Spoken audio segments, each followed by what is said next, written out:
Well, meanwhile, steel unions today claimed a golden age of steel making can be achieved if they're given government help to overcome big challenges in the industry. At a conference in Redcar, the boss of the main steel union told a business minister that steelmakers are being hammered by big energy costs as well as facing Brexit uncertainty. Well, the minister hinted that a deal to benefit the steel industry could be forthcoming. Our business correspondent Ian Reeve reports.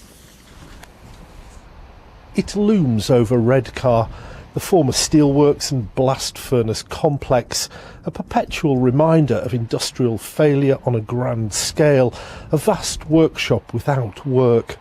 But today, in the shadow of the steelworks, a conference seeking to find the potential for a positive future for steel. The government was represented, along with unions, steel companies and workers, and held out the prospect of coming good news. I hope that as discussions continue, that we're going to be announcing quite soon a sector deal.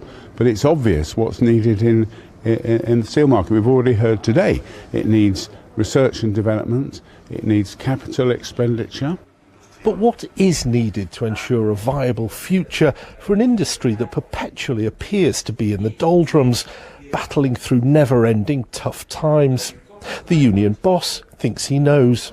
I am optimistic, and I do think that the steel industry in the UK can have a bright future, but we're not there yet, and it doesn't hurt to serve as a reminder to all of these stakeholders that there's still challenges ahead. We still need help.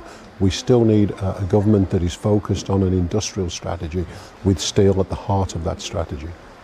For the local MP too, the government must offer help.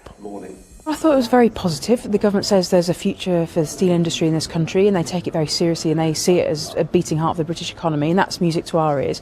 But of course we're still frustrated about how long it's taken to get a sector deal for the steel industry. But there are some reasons to be cheerful. British Steel is reborn on Teesside. Liberty Steel has taken on plants in Hartlepool, and this company in Grangetown near Middlesbrough is making specialist steels. Steel making on Teesside once again. We work a lot with companies who are developing new technologies for the steel industry and other industries. Some of these are small companies in the supply chain, and these companies are clustering around organisations such as ours in Tees Valley and growing and supporting the industry. But big steel players as well are also looking for opportunities to invest in the UK. And that's what today's conference concluded. Rather than being a sunset industry, given a fair wind and support, steel can be an essential part of our manufacturing sector. Ian Reeve, BBC Look North, Redcar.